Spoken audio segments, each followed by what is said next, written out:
Let me know if you see it, Aaron. I'm waiting. I'm looking.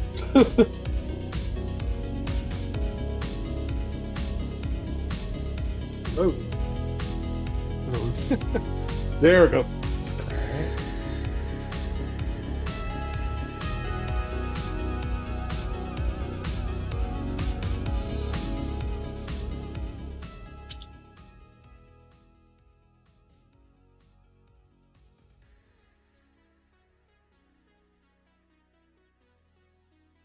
All right, and we're live. Oh shoot, I'm missing something. Give me a second. What happened? Why did it switch again? The thing switched again. Hold on, give me a second. Oops, cancel. There we go. All right.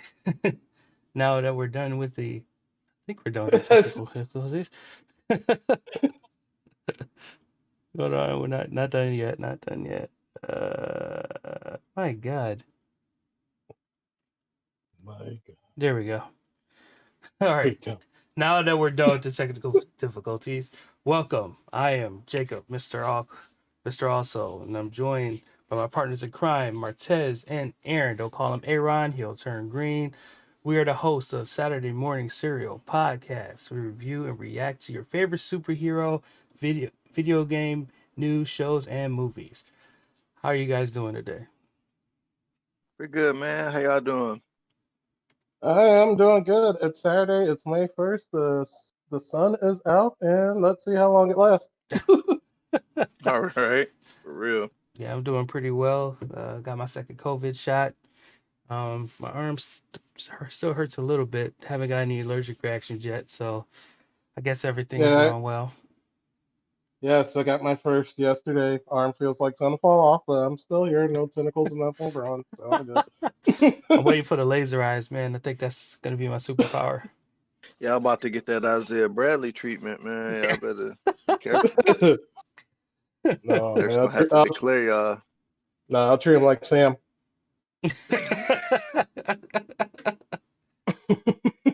Oh man, how was y'all week? Good. Trying to. Actually, it was all right. It was. Yeah, I normally come on here and bitch about how work was. It was all right this week. Oh, that's pretty good. Figured that. Yeah, I'm going through Marvel withdrawal, so I just spent the week trying to figure out other stuff to watch and catch up on things I haven't watched. So that's about it. I think this has been a dry week for a lot of comic book fans. I mean, unless you read comic books, there is some interesting in comic books that's going on. Maybe we'll in later episodes we'll probably dive deep into. I know there's like a whole Phoenix saga right now where like every character is getting the Phoenix powers. So like Captain America, Black Panther, and they all got like it's just passing from. It's just like in a tournament, and they're all passing each other stuff. You learn interesting stuff about these characters too. Like my boy T'Challa dropped a little gem that I ain't know about until recently. Mm-hmm. He got into it with Logan. Mm-hmm. And Logan thought he was sweet. Mm-hmm. He like, I'm on you, dog. I got my claws around your throat. All I gotta do is unsheath that third one. And T'Challa like, it ain't no thing. I blocked that. He like, how you gonna block it? He said, with my teeth. He pulled out that grill. That boy was vibranium. Yeah. T'Challa got vibranium on his teeth, bro. I was like, that was super cold. I was like, yeah, vibranium grill. Mm-hmm. Vibranium yeah, he's like, he pulled an NBA young boy on Logan. Vibranium grill by Paul Wall. Paul Wall. Only in comic books, bro, because you have something like that be a plot point. Mm-hmm. That's why I love this world, bro. Yeah, comic books are very interesting.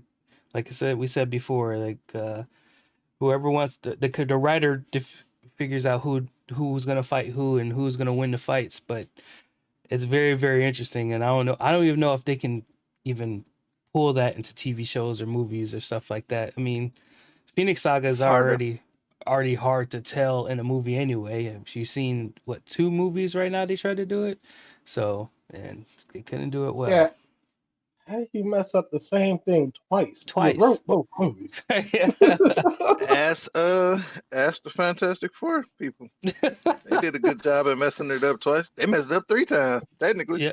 Yeah. But here's the thing: different writers. This guy wrote freaking wrote Last Stand and Dark Phoenix. The same guy, and he stepped it up and directed it. What's the definition of madness? So it's the producers whose fault that is. Okay, this guy messed up the first one, but I'm sure he'll do a good job this time. This time, said, you know what? Disney said we'll do the Phoenix Saga, right? Just through Wanda. They gotta hand that to the MCU because the Phoenix Saga is something that you gotta sow the seeds for early, and then way down the line. But also, Kevin Feige ain't playing. Kevin Feige ain't playing that. We're not doing no bad scripts. No, he don't. He don't play that. No. You know, when your worst movie in your entire franchise is a 7.5, even an 8 by best standards, then you know you're not playing. You know, it's no such thing really as a bad Marvel movie. It's just Marvel movies that's not as good as the others. Right. And Kevin Feige came in after the Hulk, right? After the Incredible Hulk. No, Kevin Feige was in charge of all the MCU. They picked him because of the first 2 X-Men movies. Because he started off as a line producer, and then he became a consultant because he was actually working with Marvel Comics. Okay. If it wasn't for him, we wouldn't get the accuracy that was in the first 2 X-Men movies because he stopped them. He said no. Okay. That's why he's important because he cares about the source material to an extent. He's like these characters. It's about the root of the character more than anything for him, which is why they make the decisions they make based on the characters that they are. He knows who they are, who they were written to be originally, so he try to stay true to that as much as he can. Mm-hmm. And I recently found out he was also a line assistant on the original Spider-Man movie. So yeah, he's been dealing with Marvel for a while. So Disney did the right call making him in charge of MCU with Iron Man 1. It's like, this guy's been the saving grace for these popular Marvel movies before we had the opportunity to develop our own studio. Might as well hand it to him. Right. That's right. That's why he know what not to do too, because some of the other projects he done been on. Right. Mm-hmm. He told them. They didn't listen to him. Fantastic Four 1. Like, don't do this. Don't do this. I mean, hey, I feel you. I mean, I guess if you're going to do something correct, you might as well do it right the second time. I mean, because the Marvel movies came out before this. I mean, we had, we had Blade, we had the other Spider-Man, which was fire. Yeah, which was all right. Mm-hmm. But then we also a whole nother pod. We also had Daredevil and and stuff like that. So yeah, you can come to me with pitchforks, but I actually like the R-rated version of Daredevil. Now, they should not have released that PG-13. I mean, that was a big mistake. They left a whole 45 minutes on the cutting room floor because they wanted to get people on for PG-13. No, I'm not a hater. I can admit it was better. That first Hulk movie was bad. Yeah, the PG-13 horror. First Hulk movie was bad, just off the CGI alone and story. It was. That's not talking about the cloud. The cloud. It was bad because it was slow. You don't watch a Hulk movie for an hour and a half of background story about the abusive relationship that he had with his dad. Granted, that's important and it's there, but it was the pacing is what killed that movie. The CG, whatever. Like I'd seen worse at the time, so I wasn't tripping. It was what it was. It looked like they would have been better with a toy, a stop motion toy. Oh, it wasn't that bad. It was bad. It wasn't that bad. It was bad, CG, but it wasn't that bad. The dogs was the CG for the Hulk was about as equivalent to this looking at on the movie. But I'm sorry. But the eyes are better. The eyes on that is better. I mean, oh, y'all being savage. Maybe it just didn't age well. Because I just watched it the other day and I was man, this is bad. It didn't age well. And the problem with that movie was pacing and directing, because even the pacing and directing had to do with why the CG was bad, because you're going to shoot experimental technology in the desert with strong lighting. So your CG is on full display. Mm-hmm. We get to see this character in bright lights for the majority of this film, and so you can't hide no blemishes. You can't hide any mistakes that you might have made. So that was a mistake. The directing was bad because the movie was slow as hell, and it didn't Hulk until like the last 30 minutes of the movie. Mm-hmm. So yeah, it was bad. Second one was all right. Didn't he fight it? Did he fight Abomination in the first one? I can't remember. Yes. No, Okay. he In Incredible Hulk, I know well, he in did. the first MCU Yeah, movie, Incredible- yeah. Yes, but Yeah, the first one he fought his father, which was a clown. Mm-hmm. Oh my god. Which was a clown. Yeah, they twisted Absorbing Man up like he wasn't. That's not what that is. They did it good in Agents of S.H.I.E.L.D., ironically, even though that's technically not canon. But it, they show what he was supposed to be in there. But well, I don't speaking know, of multiverses, did you guys hear about the original ending that got scrapped for the original mid-credit scene that got scrapped for Falcon and Winter Soldier? No. What happened? The original mid-credit scene was going to tie into No Way Home. The scene with Sharon Carter's on the phone was supposed to be revealed that she's talking to this universe's version of Norman Osborn. I guess they didn't have him casted yet. No, they're supposed to bring back Willem Dafoe. So is he supposed to be the broker or no? No, he's supposed to be Oscorp making deals with the broker. Okay. Like Tony Stark's armors and stuff. Right. It's supposed to be picking off Armored Wars. That makes sense. Does he make some hella good armor? Well, he was the Patriot in the comics. Iron Patriot. Yeah. You can bring him back as Norman, but don't bring James Franco back. Terry. Yeah, I'll take the kid from the Amazing Spider-Man. I'll take him as Harry. Why not James Franco? You think he overacted? So listen, we're talking about Spider-Man now, right? Right. So I gotta chime in. Spider-Man, for those who don't know, Spider-Man is my favorite superhero. Top tier, number one, period, boom. And ironically, as of late, well, it's not really ironic, but lately, when I say Spider-Man is my favorite superhero, people, first thing they'll say nowadays is, which one? And I say, yes. Because Miles and Peter, at this point, now that I've caught up on everything that Miles has done, they're right here. They're equals to me. So Spider-Man as a whole, the character, just what it means, is my favorite. So with that being said, I have only seen a handful of Spider-Man stuff that has satisfied me, period. And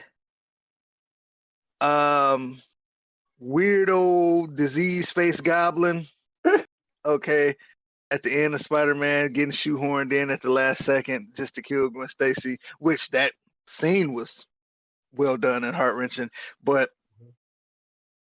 I can live without him. Just give me a completely different Harry Osborn in general. Because James was too goofy. He was super memeable, we'll give him that.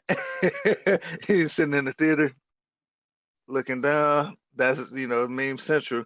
But then the second one just was almost felt like he was playing his character from the other superhero movie with him and Michael B. Jordan, which was really good.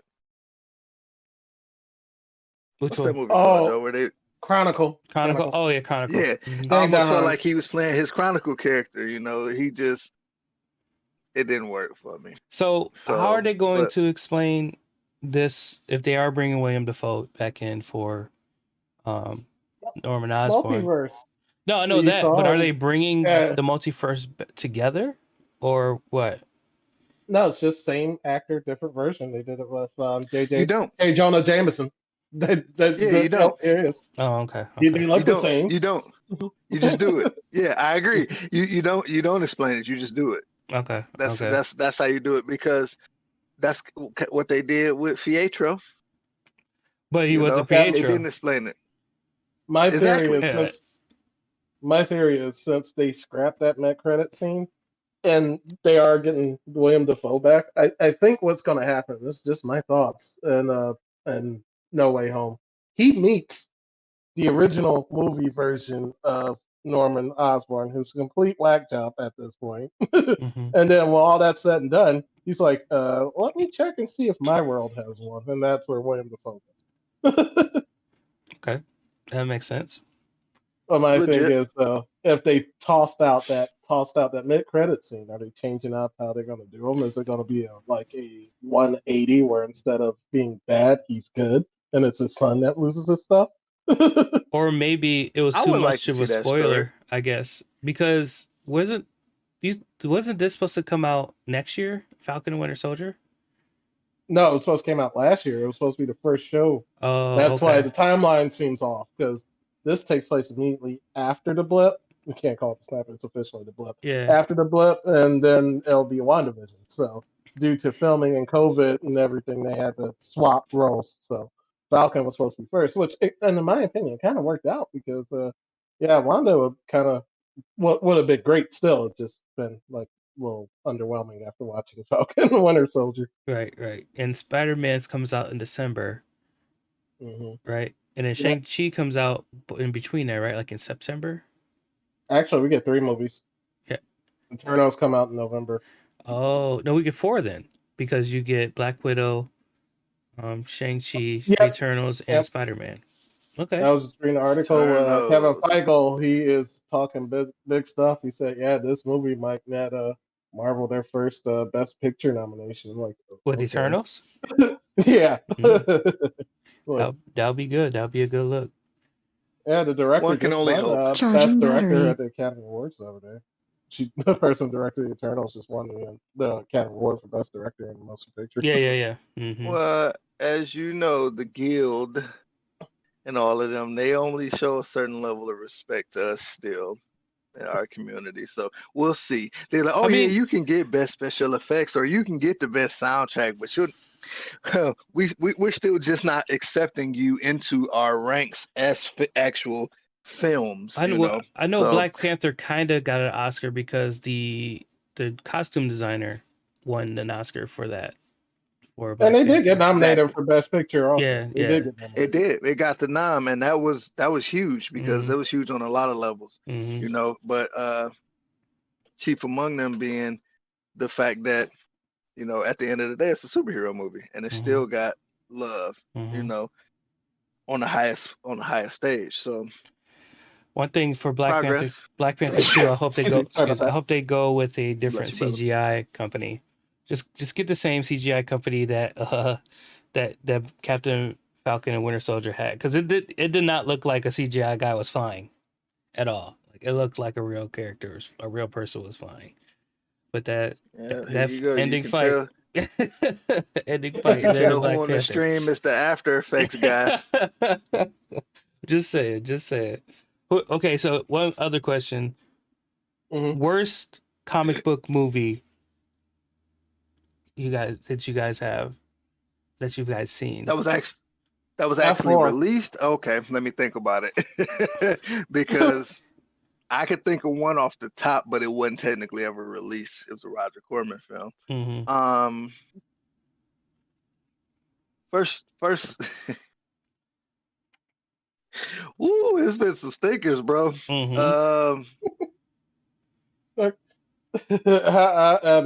It's a toss-up between the theatrical cut of Batman v Superman, where I actually walked out of the movie, and Michael, and the reboot of Fantastic Four, Michael B. Jordan. Both of those is okay. I like to acknowledge those don't exist.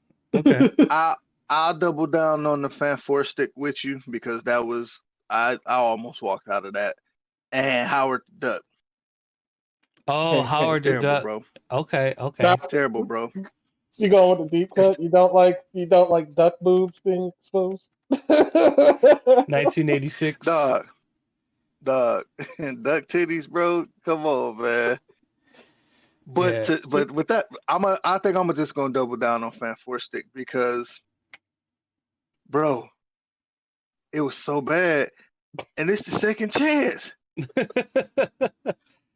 I mean, it was supposed to start up the Marvelverse, the Fox Marvelverse. I'll go as far as to say that I would watch the original Fantastic Four movie. I will watch Rise of the Silver Surfer again. Ooh. Yeah, before I agree. will watch Fantastic, bro. I get Fantastic it. is I agree. garbage.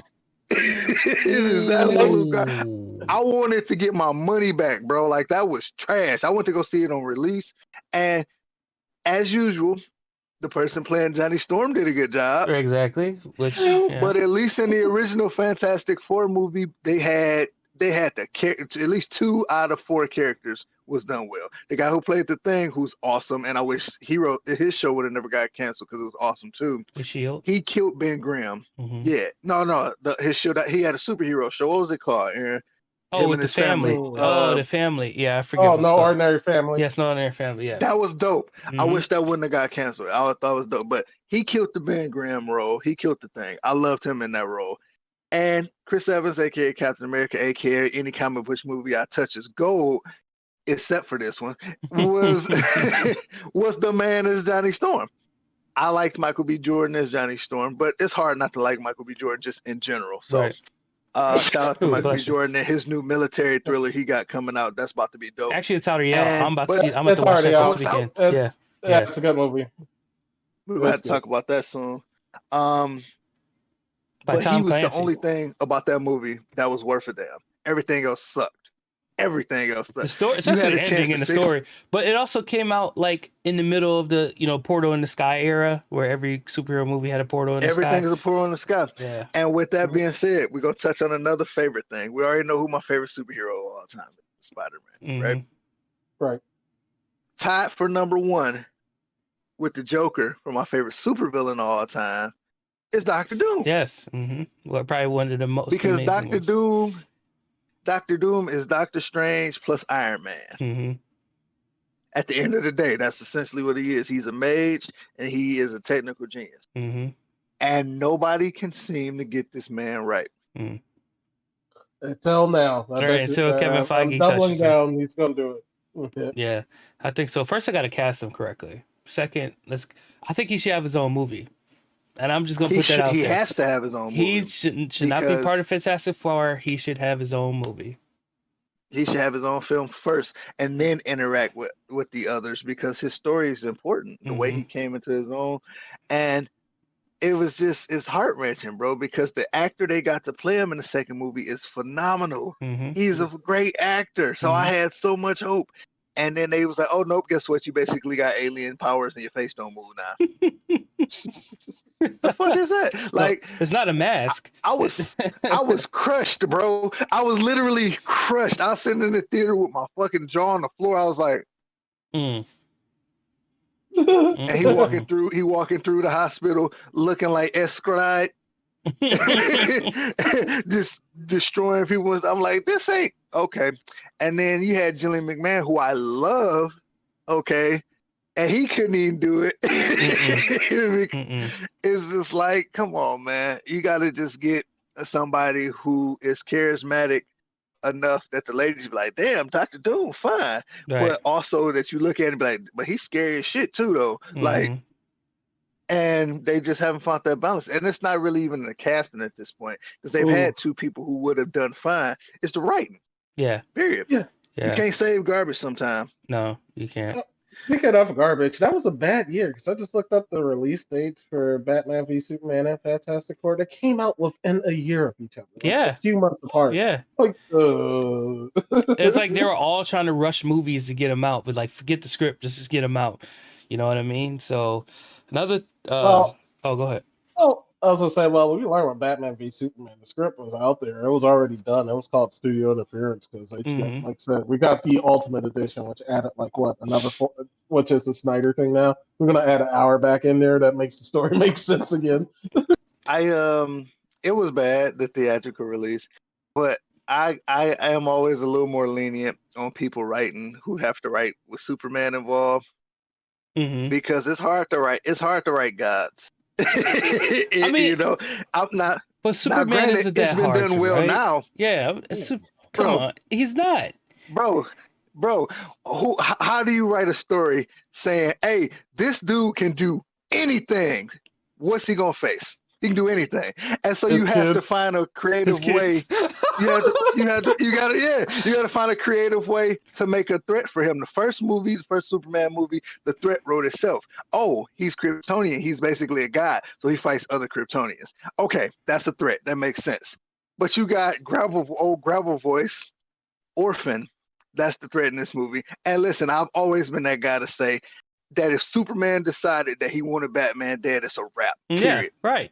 You know why? Because Batman said it. He said, the only reason I ever got one over on Clark is because he lets me. Because he's a good guy deep down, and deep down I'm not. Yes. And This Superman comic and book Batman never wins the first fight. So That and when prep time, you always have kryptonite. yes, exactly. He always needs prep. That's a fact about Batman. I'm sorry, man. Batman never wins the first fight. No, it's a straight fact. Shredder the Shredder washed Batman, okay? The first time they fought.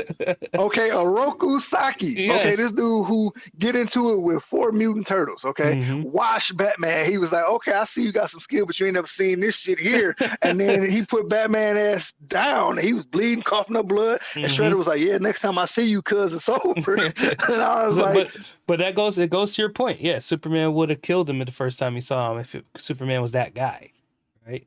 So that's how you get stuff like Martha. Yeah, that's the stupid.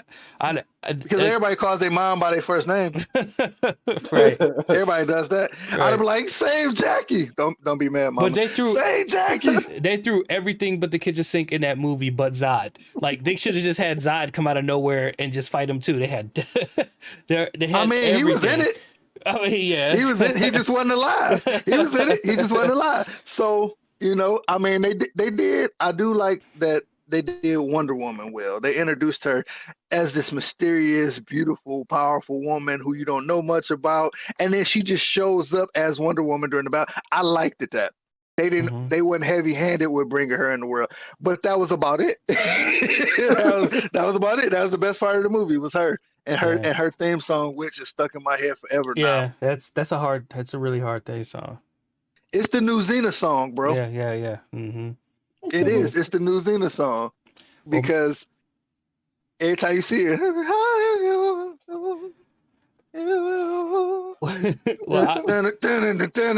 right. It's sweet.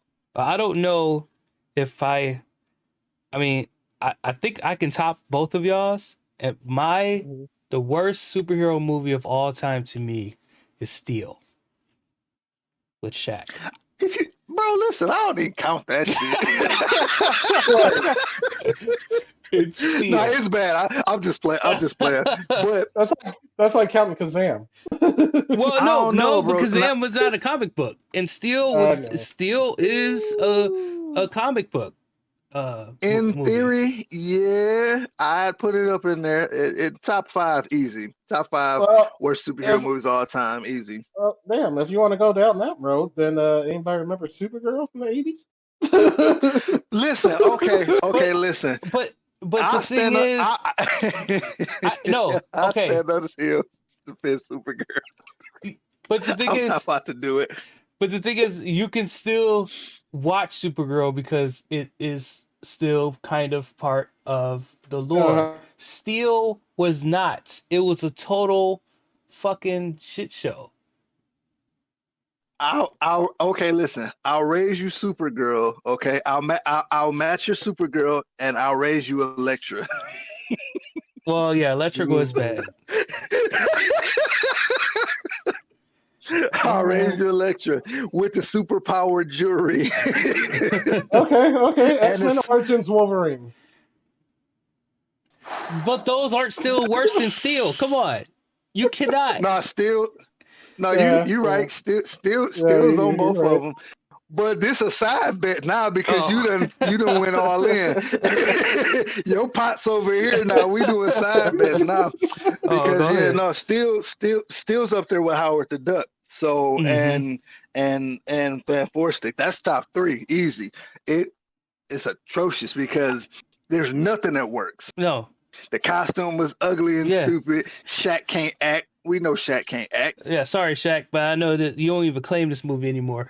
But the hammer was a sledgehammer, not a really big hammer. It was a sledgehammer that turned into a fucking shotgun. Shotgun. I got a shotgun. Like it's like the Mount Rushmore of bad movies, because then you got Green Lantern so bad. Yes, Green Lantern was bad. Yes, yeah, Green Lantern was horrible.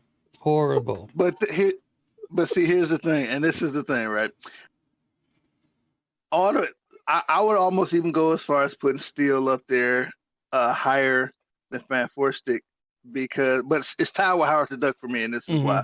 Because all these bad movies we mentioned at least had something good about them. Okay, Green Lantern was horrible, but at least it had Ryan Reynolds. It's stuff I can think of that he said that I was like, that's funny. It's Ryan Reynolds. You know, Elektra, as horrible as it is, it still had a couple moments that was like, okay, that was kind of sweet, or okay, this movie could have been better if they would have did this.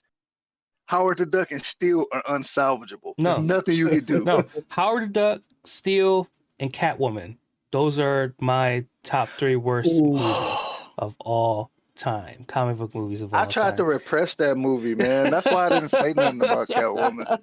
Top 3 worst of all time. You don't like Patience Phillips? No. This shit was horrible, man. Damn, that movie was bad.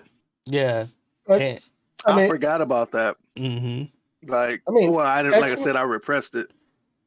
X-Men Apocalypse does get an honorable mention because I got a headache watching that movie of Oscar Isaac yelling every time and auto-tune as Apocalypse. Yeah. It's like, why? But why? Why are we doing this? What about the Punisher movies? The first one was okay, but the second one was horrible. Was there a second one? Yeah, it was weird. It was oddly comic accurate, though. As bad as it was super accurate with like the Jigsaw, the guy, and everything. But if we go talk about Punisher movies, I'll take you back to the 80s, boy. What you know about Dolph Lundgren as the Punisher? Oh yeah, I remember that. Yeah, buddy. And I'll be honest, and I down this hill, I like that movie, bro, because it was an 80s movie, so it was gory as hell and nonsensical, but that's what the Punisher is, you know? So we're talking about movies that can't be salvaged, right? Yeah. Yeah, it can't be salvaged. Okay. Superman 4, Quest for Peace. Oh, come on. Ooh, the rope is you. Ooh, wait a minute. Hold on.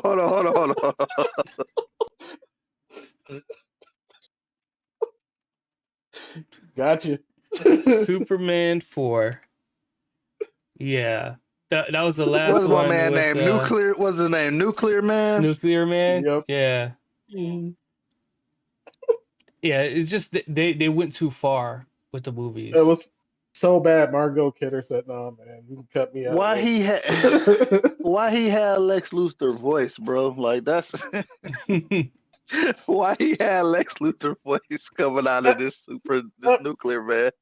I mean, Nuclear Man, that actor looked like they wanted to get Dolph Lundgren, but he had too much respect to do that. And that's saying a lot because he did He-Man. Yeah, the thing is that I don't think the movies, like, they knew about all their villains, right? They really only knew about Zod, all the other villains that they had in there. And out of everybody, they used Nuclear Man. They didn't even use, not Meteor Man. What was the other guy with the green? The one that had the hardest kryptonite? I forget his name. Metallo. Oh, Metallo. Yeah, they could have used him. But they was just making shit up, bro. They didn't know what they was doing. And that's okay. I'm happy John Cryer got a chance to make up for that as the CW's Lex Luthor. Because in that movie, he played his nephew. Lex Luthor's nephew. He's like, I was watching an interview for Crisis on Infinite Earths. At first, he was like, nah, but then he changed his mind, saying, I got to make up for that movie. Yeah. It's always good to see people get a second shot, Right. All right, so you guys want to talk about Invincible? Yeah. It looks like I'll do light spoil. I won't spoil anything. So since they pulled a swerve, so for the record, I've been watching it here and there because I read the original run, so I pretty much, was into it. Like when Battle Beast, and all that stuff. Like, yo, shit, it's Battle Beast. Like, I'm hyped because I know what that is. But they pulled a swerve now, and They pulled the swerve, and they jumped ahead in the storyline too. So I'm like, I don't know how this is gonna go. So just like with The Boys, which I read the original run on, I don't know what's gonna happen because they done switched it up. But they done it in such a way that I actually like it, as opposed to being mad like what they did it with True Blood, which was garbage toward the end.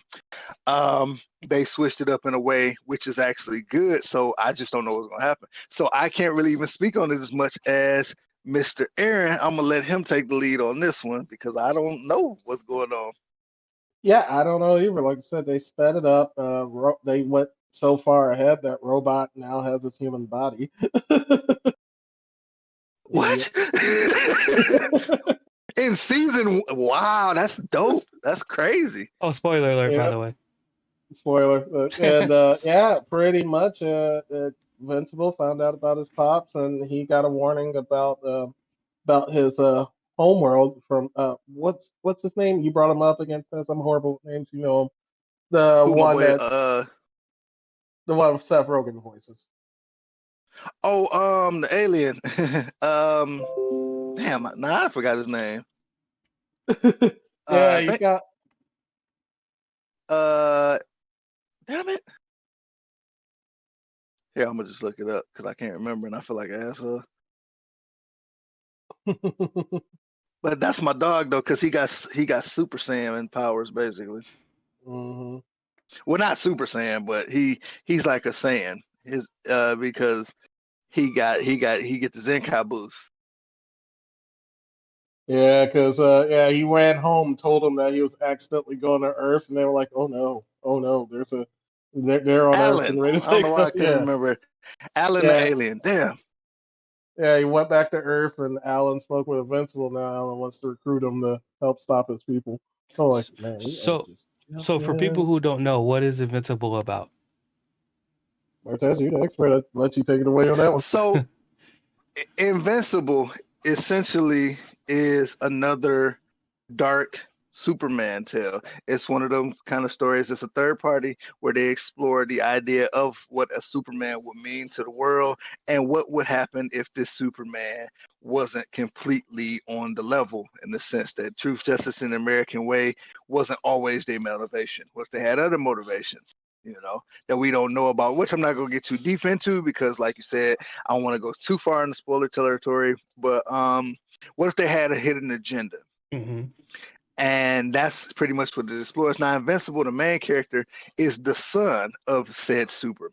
Mm-hmm. And it's him dealing with his father's past, his father's sins, and also the threats that are looming right now while trying to come into his own as a superhero and these new powers that he just learned that he had when he hit a certain age. So it's phenomenal because of the phenomenal voice actors playing all the characters, because they're real actors. And I don't want to say real actors like normal voice actors aren't, because they are, but you got names in here, Glenn from The Walking Dead, you got J. Jonah Jameson, and no, I would never call these people by their real names because I'm black. So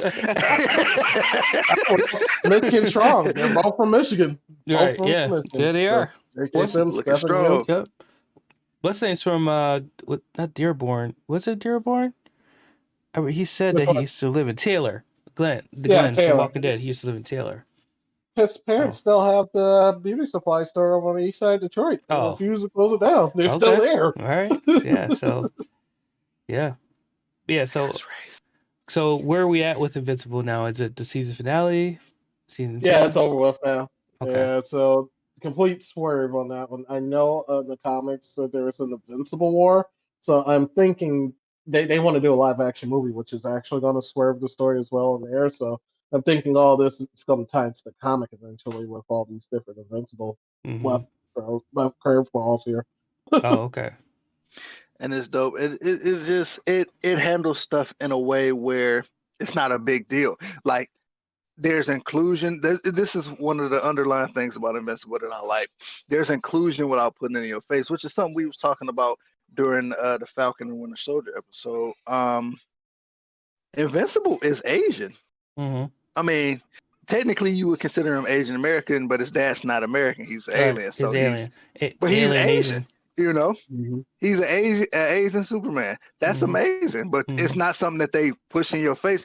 Batman in this world essentially is black. You know, the black man archetype, but it's not something that they throw in your face. It's just inclusion, and that's to me the definition of inclusion is everybody's here, everybody's accounted for, but nobody is individually getting pointed out for just being what they are. Right. I'm just here, you know, and I'm Asian, and that's dope to me. So it's little stuff like that that makes this show dope. On a writing standpoint, the fact that they changed things up a little bit, I'm with it because it gets kind of one track in the books because at the end of the day, it's either Omni-Man or it's Invincible. And that's it. You know, it's one of them, and that's who you're following. But in this, they trying to give everybody shine, and I appreciate that because these characters are interesting, you know. So, hey, the fact that they changing things up, I normally would bitch and complain because, you know, that's just what I'm supposed to do. I'm a weeb. But I'm not about this. It's dope. I'll give it a shot. Yeah. I wonder if they're going to keep Robot Villain because, I don't know. Like I said, they jumped. I read that part of the comic. I'm like, they just like completely jumped ahead on this. Hey, listen, Robot. Okay, Robot's not a villain. What are you talking about? Robot is trying to put a suit of armor around the world. Yeah. No, it's Rudy now. By the way, it's no longer Robot. It's Rudy. I can't believe he got that. Well, we'll see. We'll see what happens this season. It's an interesting way that works too. The way that they handle that thing, cloning and Invincible, I love it because when you make a clone, you're still there. So it's not like your soul goes to the clone. It's two of you now, and it's two yous. Right. You know, because they got all your memories and everything, but you're still there. Right. So, and that's dope. And the brothers, what's the brother's name, Aaron? I always forget the name. The blue guys. Oh, the twins. Well, they're not twins. Yeah. Shoot, it'll come back to me. I can't remember now. I'm gonna look it up because they're important. The Mauler twins, right? Mauler. They're characters that's interesting enough in themselves because they're brutes, right? They're brute characters, but they're geniuses. You know, and that's always interesting to have like super strong people be smart. Evil Hawk. Neither one of them know which one is the original. Well, just watch the episode. So, and that's cool because one of them's a clone. Just watch the episode. Yeah, just watch the episode. They came to a realization real quick. But that's the thing too. So I'm willing to bet that went south because when one of you realizes which is which, the other one probably ain't gonna make it. Oh no, it's worse than that. That's so exciting. I love it. It's like, oh, okay. So with the next what we're gonna start doing, I think in this, I know this is new to you guys, but I'm thinking what we're gonna start doing with the podcast is start recommending shows for people to watch, new stuff that came out, and stuff like that. So I know there was an anime that everybody was talking about on Netflix. Is it what was it again? Yasuke. What is Yasuke about? Well, it's supposed to be about Japan's first black samurai, but when you watch that show, it is far from historical. As if Samurai Champloo and Afro Samurai had a child. Okay. You got mech robots, you got demons, you got the whole 9 yards of the show. I'm like, yeah, this is definitely not historically accurate, but it's a fun show. I mean, especially the music. I mean, the music is heavily influenced by Samurai Champloo. I mean, yeah, we'll wait for the live action adaptation to be accurate, and they got to cast Lupe Fiasco. Well, tragic story about that. They were going to do an actual historical version, but anyone remembers who was supposed to play Yasuke? Mm-mm. Chadwick Boseman. Oh wow, that's sad. Yeah, That's sad. Wow, that's crazy. yeah, He'd have been yeah. dope because he don't know Yeah. how to do bad roles. Right. He, Yeah. he's just amazing like that. So damn, that's sad. Right. Yeah. Martez, you got anything to watch? Watch recommendations. Nothing new. Watch Falcon and the Winter Soldier if you haven't. Watch WandaVision if you haven't. If you want to go way back, to something that ended a little while ago, go watch The Boys. It's always good to have an alternative than the top two, DC and Marvel. The Boys is technically outside of that realm, and watching Superland Parallels, watching Invincible, which we was just talking about. Yeah. It's just good stuff. Oh, and go watch Mortal Kombat and make up your mind. Decide what you think. Because upon our review, I've kind of changed my mind a little bit. Uh-oh. Switching gears. Not here. much. No, not much. I gave it a 6 during our review. Okay. And I'd like to annul that and give it a 7. Oh, you're going up to Aaron. Mm-hmm. Why the change?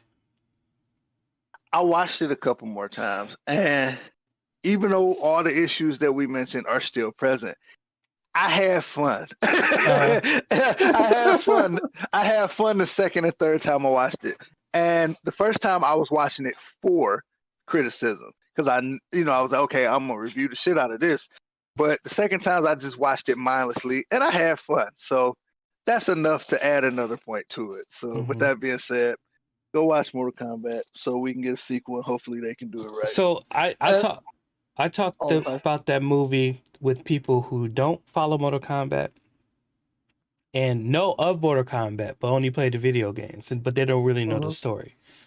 And their senses, the all the same points that we were talking about, they were talking about. Not that's interesting. Yeah, not only they didn't understand the tattoo thing, right? Which they could have kept out the movie. They didn't like the main character, who they could have kept out the movie. And they felt like that the characters weren't established enough, which I think that they should have made origin story movies first. They should have made a Scorpion origin story with Sub-Zero or a Scorpion versus Sub-Zero movie first. You know what I mean? So they can go in their background and about their two clans and their history and stuff like that, and had their own standalone movie before they even had this one. Right? You gotta think of this as a test too, because Warner Brothers remember getting New Line Cinema and Warner Brothers, same difference. They remember getting burned by Annihilation. They didn't give them that much money compared to today's blockbusters. They got pennies, so it was only $95 million to make this. Right. It's something else. The only thing that really grinds my gears about this movie that is so easily salvageable. You could keep almost every plot point, even the shit we don't like. And if you just swap Cole out with Johnny Cage, this movie would have been an 8 or higher easily. Yeah. Mm-hmm. Because Johnny Cage would have made all the difference in the world. His simple presence would have fixed issues, ironically. Right. I'm gonna say I'm glad they didn't put Johnny Cage in there. With this budget, they would have messed him up somehow. Instead of having Cole, they would have had Johnny Cage doing the same thing Cole did. I mean, storyline wise, it would have been horrible. Like if you just replaced Johnny Cage with Cole, or yeah. As it stands, it would have been, but it's easy to fix. It's like this, right? Johnny Cage is Johnny Cage. Period. He's already Johnny Cage, the actor we know and loathe, and he's an asshole. Okay, and we already know that two people, one of which I'm pretty sure is going to get it because they got pulled like that, which Ryan Reynolds is throwing his hat in the ring. So let's just say it's him. for the sake of sakes, right? He's an asshole.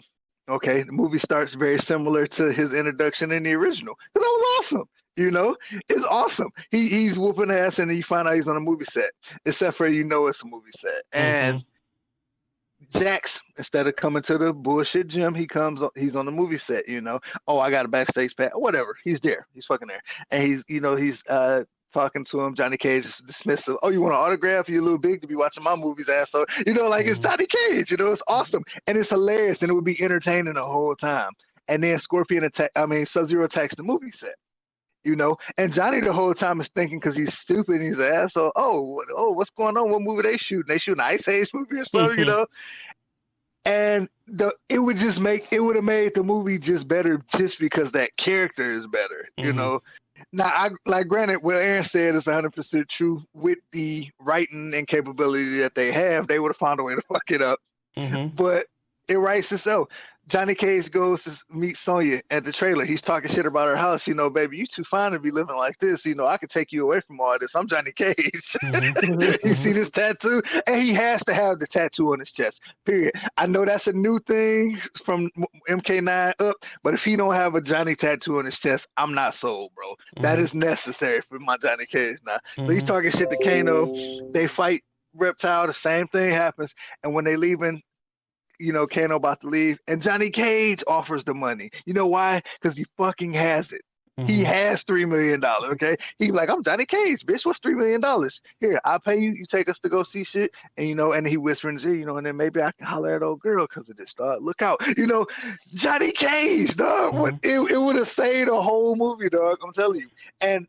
Johnny Cage could already be slightly in touch with his arcana, which is why he's so dope in the movies, Like he even says all the time, he's like, in my movies, I am the special effects. Maybe he didn't master it yet, but that's why he's so fast, or that, because it's still going to be his shadow clone, his shadow power and shit. And, it just would have made the movie better. That and them not nerfing the shit out of Liu Kang. Yeah, Liu Kang was like the whole don't worry, he'll be the chosen one again soon. And then Johnny Cage killing Goro, I wouldn't even say shit because you know why? Because he did it before. Yeah. That would have been legit. That movie.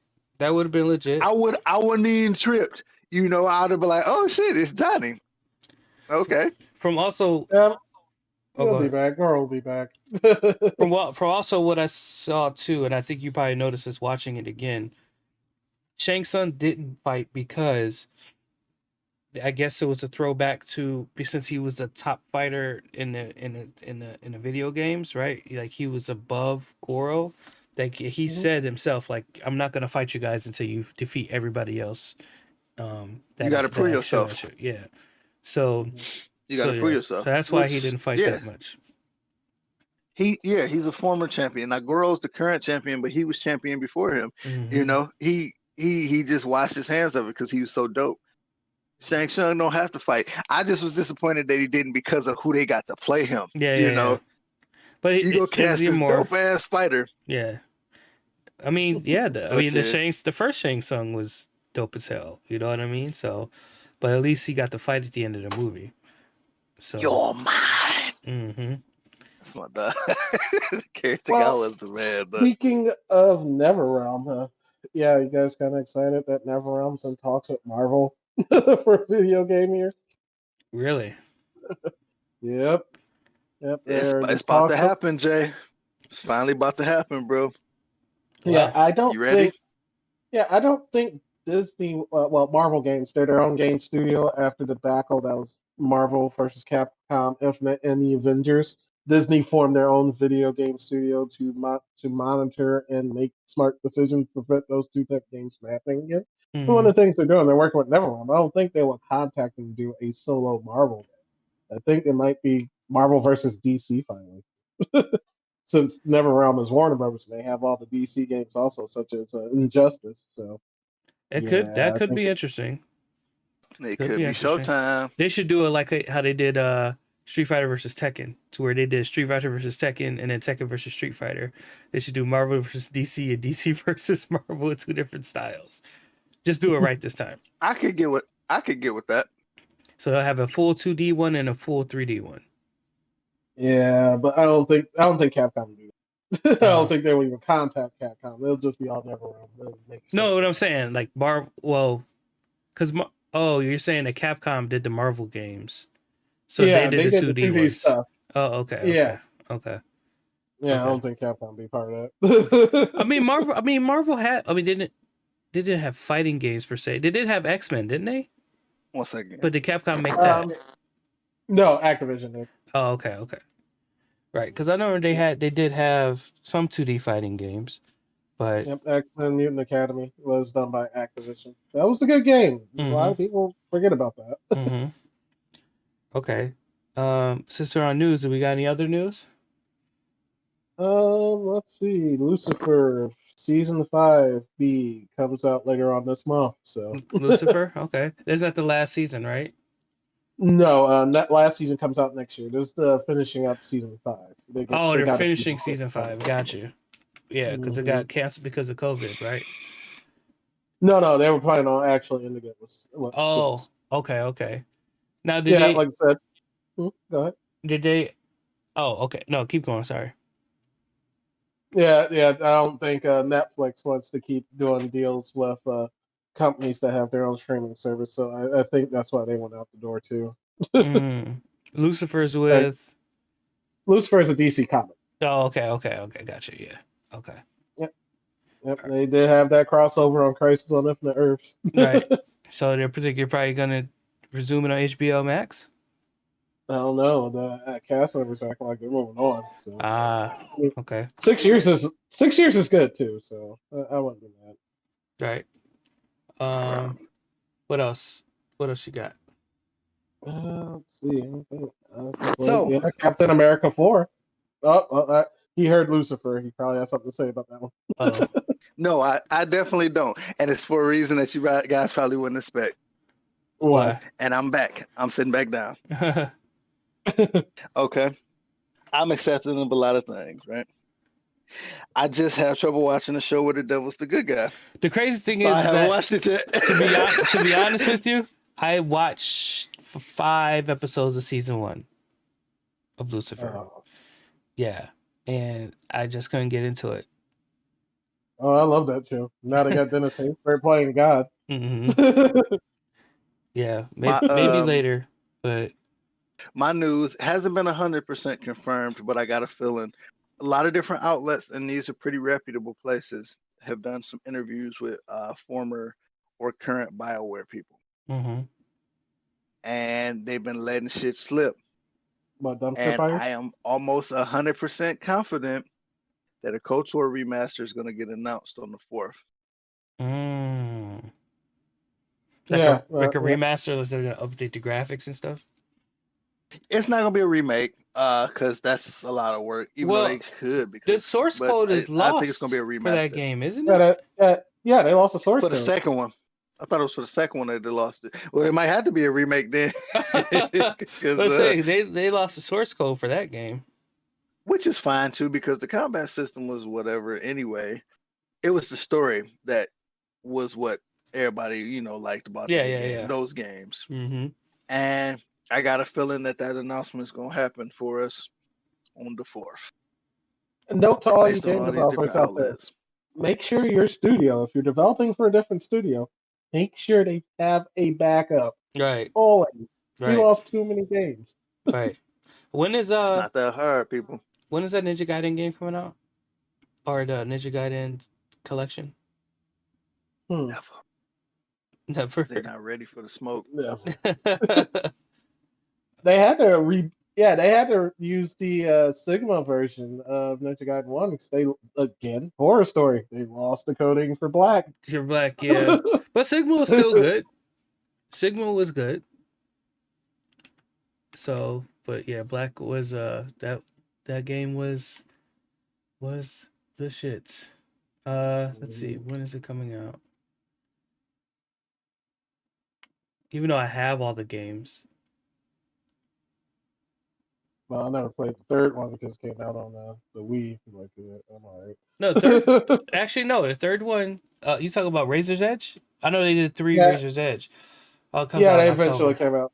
Yeah, they did 3 Razor's Edge, and it came out in PlayStation. I was still like, no, right. No, it's really good. To me, it's really good, just because of he has the sick arm, right, and the arm it actually weakens him, and you actually, and the game is very tough. But then, like, if you lose health, you continue to lose it until you get back. So it's like there's no healing items or nothing like that. It's just you have to get to that next checkpoint before you get your health back. And you can go through a whole board with like a sliver of health if you dare. But don't get hit, because you'll start losing health and it doesn't come back. So yeah. That might Not give it for a the go. week. Huh? No, it's not. That It's might give not. it a go. Yeah, it's not for the weak, not at all. It's not for the week. And All right. yeah, also like since we're on gaming news, also multiple sources and outlets are kind of shocked, because it sounds like Konami might actually be doing a smart move. They keep messing up the properties, and they're going to be leasing out properties to different studios. Like rumor has it, and it's starting to line up correctly at the timing that this is coming out, that Microsoft is working with Hideo Kojima, who's the creator of Metal Gear, to develop a game for them. Mm-hmm. At the same time, they're talking about leasing out that game. So what if Microsoft is paying to develop a Metal Gear game and secretly bring Kojima over and say, hey, look what we got back for you? That's a power move right there. Right. Ooh, shit, that's a power move. Didn't they make the Metal Gear movie, not the movie, the video game, the one with the all metal guy? Not Striker. What's his name? Yeah, Raiden. Raiden, yeah. Raiden? Mm-hmm. Yeah. Hey, that was a good game. Some platinum games from your boy that created Devil May Cry. Just as crazy. You talking about Revengeance? Yeah, it was good. Yeah. That combat system was interesting. Mm-hmm. Didn't they have the same combat system? No, they didn't. I was saying Final Fantasy 13-3 or whatever, 13X. Whatever. I had the same battle system. They had the same battle system as Bayonetta. Bayonetta, got you. Okay. Okay. Right. I just want to see them lease out Castlevania. Who's going to grab that? That would be crazy. I hope somebody good, man, because that franchise is too important to just let die. And the last couple games was sweet. I thought they was fun. I had fun playing them. I think they should do Origins. That gets tricky. Why? Because they technically have. Yeah. With the PlayStation game, that essentially was supposed to be the start of everything. PlayStation what? Went to the castle to save his girl. PlayStation yes, 1. 2. Oh, okay. Was it 2? Yeah, it was 2. My bad. PS2. He went to go save his girl from the castle, and it wasn't even Dracula yet. It was another vampire. But then the events of that game accidentally started everything. Mm-hmm. And at least Dracula, that was when the Vampire Slayer whip, was introduced, all of that good stuff. So they technically have an origin game, and it wasn't really bad neither. Yeah, Lament of Innocence. Yeah, Lament of Innocence. You fight death, because death's important. Mm-hmm. And it was sweet, but yeah, it turns out your best friend was Dracula. Okay. Come to find out, your best friend was an asshole. So if you were going to start, did I ask you guys this last week? If you were going to start a Castlevania game, which game would you start with, other than like like Super Nintendo or Nintendo? If it was his recommendations, I would say Symphony of the Night. What's that on? If I'm telling people to play for the first time, it's on everything. Yeah. You got to play Super Castlevania for Super Nintendo, which is it's basically Castlevania 1, but it's better in every conceivable way. Okay. Like it's pretty much a remaster of the original Castlevania, and I say play that one just so because it's like know your roots. Yeah, know your roots. Know your roots. That's exactly know your roots. And you get to meet Simon Belmont and introduced to this world for the first time, and then immediately go play the one Aaron said because it's the best in the series. Okay. Not Castlevania 64. It just is. Don't even We don't touch it. talk Don't about even pick that shit up. Don't even pick that shit up. Isn't that the Buy one that with the shit two so you can say kids? you have it in your collection. Isn't that the one with the 2 kids? No. That I know what you're talking about. That was actually not bad. I don't know if it's considered canon anymore though. There is a young girl and another guy, and they're not important. And Dracula is a singer, musician dude, and it's just stupid, bro. Them games suck, dog. I hate Castlevania 64. Both of them. Sequel 2 with the werewolf, they both trash, bro. Like, let's not. Don't even buy a Nintendo 64, okay? For Castlevania, at least. Yeah, I would say based on that too. Then instead of Super Castlevania, then yeah, I would go with Castlevania. There is a game called Castlevania Origins, and it's Rondo of Blood, which is the retelling of the first two Castlevania games. And I'm sorry, Rondo of Blood is the one before Symphony of Night, and the second game it's a good game. I'm gonna butcher it, but it's basically the remake of Castlevania, but it's all spec'd out, so it's called Castlevania Origins, I think. It's on PSP. Thank God they're not taking that store down because it's worth it. Okay. Yeah, good game. Also, very fact checker. Go ahead and look up the name of it. I forgot. That game has some of the best. You said Castlevania on PSP? Some of the best music. Castlevania: The Dracula X Chronicles. There you go. Yep. Okay. That's the one. Yeah, the first one's a remake of the first Castlevania. It's not for the faint of heart. The other one's Rondo of Blood. Also, I was just gonna say. Also, as a note, none of these games are easy. None of them.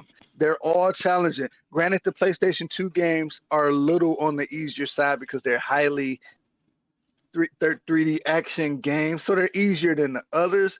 But none of these games are easy. Okay. None of these games are easy. So yeah, well, us three, take your time. We tend to play very difficult games. Masochism is real. You know. Speaking of difficult games, here to die. Speaking of difficult games, Outriders, if you have not played it yet, is an amazing game, and it's not easy solo. Like, it's very difficult. I'm gonna have to play it then because I'm a glutton for punishment. That's why I keep coming back to From Software. I just got to level 30. I haven't finished the story yet. But yeah, it's like I said, it's a looter shooter, and it's a really, really good game. So all right. Give it a go. Yeah. All right. Anything else? No, anything else before we end the show? This is this is just me interjecting it because I feel like if you haven't, you need to. The Mass Effect remastered trilogy is coming out soon. And these games to the gaming culture are important. You know, if you like space, if you like third-person shooters, you like RPGs, it's something for everybody. The story is the best part of this trilogy, and it's phenomenal. Now, there's a lot of controversy surrounding the third game because of the ending and all that.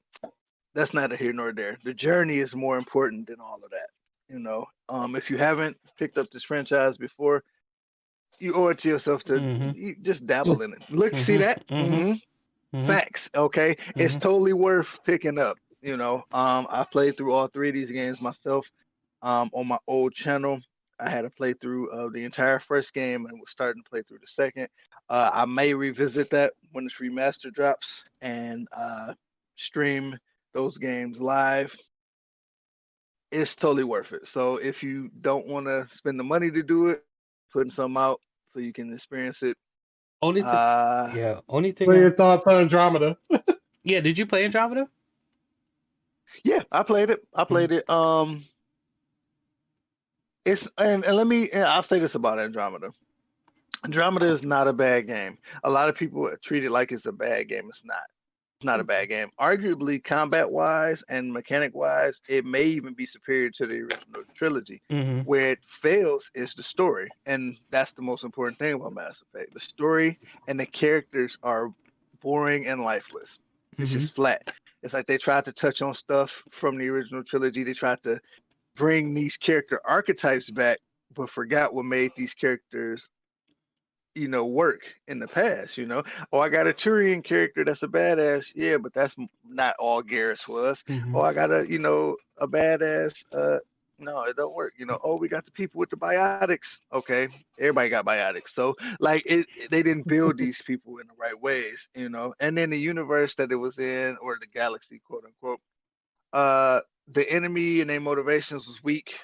It just felt like another space shooter as Right. opposed to Right. Mass Effect, original, where you knew the stakes from the jump, and the stakes only escalate because at first you thought it was a threat that could be a threat to the galaxy, but then you learn that it is a threat to the galaxy, and it's way worse than what we thought, and that shit's on its way. Yeah. Like I said, this is Halo level, like Mhm. galactic problems. Mhm. Like it's about to jump, and you are invested from the beginning all the way to the end because it's told to you organically.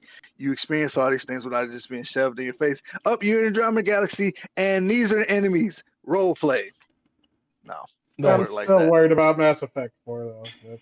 That's the one I'm worried about. I mean, you have to pick ending Liara's now. there. Liara's there.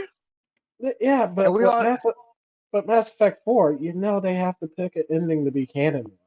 Mm. it's probably gonna be destroyed. If I had to say a canon ending that they're gonna pick, it's gonna be destroyed, because that's what I don't want to get in trouble, but that's what the more gung ho fans were saying. I didn't do all this to join the Reapers. I did this to destroy the bastards. Mm-hmm. And that's what you And hear. It's kill probably all gonna be canon. robots. Well, Kill all even robot that. life. But Mhm. with that being said, that's a more dynamic story to tell the aftermath of. If you pick the destroy ending, all synthetic life in the galaxy ceases to exist. So any artificial intelligence, all robots, good robots, bad robots, everything's gone. And also a shit ton of technology is destroyed. So you have to rebuild from that. And that's a story that you can tell. It's easy. The ending that I chose is probably not going to be canon, Right. which was synthesized. Synergy. Right. I take synergy. And essentially everything became the same. Everything's part organic and part synthetic. And I chose that because I just couldn't stand the idea of losing some of the cast members that I had grown to love and built these experiences with, who happened to be synthetic. You got EDI, you got Legion. I couldn't just destroy them, so I chose that ending. And then of course you have the least popular, in my opinion, the Control ending, or the Elusive Man ending, I like to call it, because that's what he wanted to do, take over the Reapers. And that's a bad idea. Idea. One thing I wish that they did do with this remastered version is have it co-op, to where you can, because 3 was co-op, right, to a certain extent. I wish they could. No, they just had a multiplayer mode. Oh, okay. Yeah, I wish they did. Which is not returning. Yeah, which it is not returning. Yeah, I wish they had a co-op mode. They already added it in to where we can play as at least one of the characters in the story, with other people. But if you that would be dope. If you want to do that, just go play Destiny. And with that, I am all right with it being single players. It seems like it's not many single player games left. Mm-hmm. Right. It is a dying breed. Actually, I think when does that come out? Soon. A couple of weeks. Yeah, I think 2-3 weeks. Very soon. Yeah, it's gonna be it's gonna be I'm Broke week, because that comes out, and Resident Evil 8. It should be on the week that I come back from my vacation. I'm going to Disneyland. You going to Disneyland? Well, I'm going to Disney World, but and the only reason I make the difference is because people will get really upset if you don't point out the difference between the two Yeah. places. Yep. And they are Maybe different places, but yeah. Okay, so here we go. Mass Effect Legendary Edition. May 14th. 12 days. 12 days, 12 hours, 36 minutes, and 2 seconds. 1 second, 0 seconds. Click. Like I said, and then the week after that, 1 week after that, Resident Evil 8 Village. I think I'm gonna wait to buy it because I think it's probably gonna come out on Game Pass or EA Play. I'll buy it. I mean, if I'll watch the reviews, if they did it right, I'll support them. I mean, I want old BioWare I'm to supporting. come back I'm supporting with there, Game Pass. I mean, oh, you Back, just turned. can you hear me? Yeah. But yeah. I mean, yeah, because like I said, it is a Microsoft game still, right? Or no? No, Microsoft, the rights went back to them. Oh, okay. Yeah, that's why they were able to drop it on PlayStation. Hello, can you hear me? Yeah, I can hear you. Yep. All right. Hold on 1 second. Okay.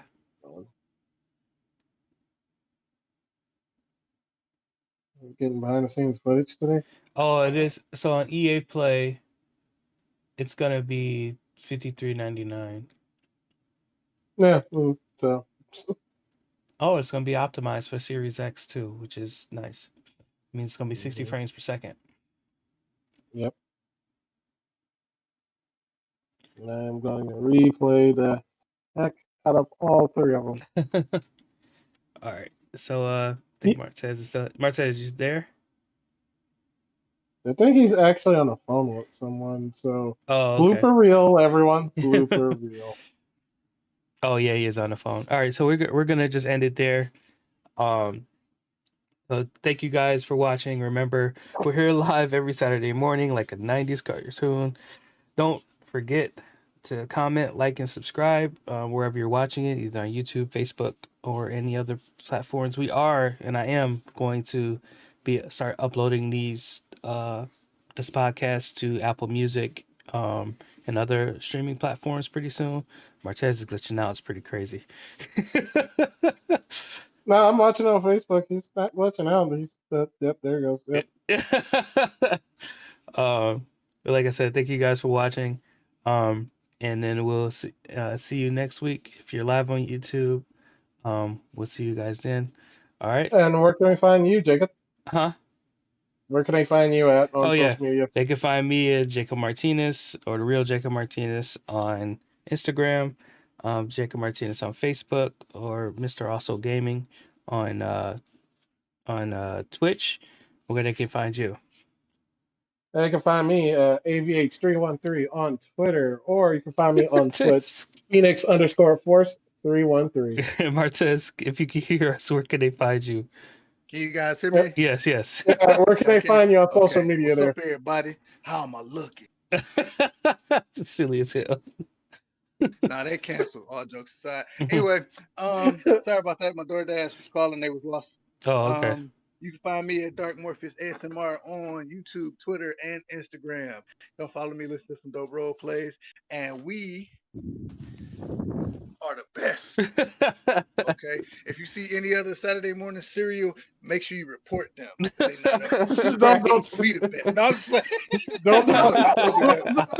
that. But just support us, okay? Support your local Black-owned business. Yeah. So yeah, we're gonna die. Yeah. And like I said, we're gonna be on Spotify and everything soon. I'm about to hook all that up stuff, so you have more places to listen to us or watch us. All right. Until then, see you guys next week. Peace out. See ya.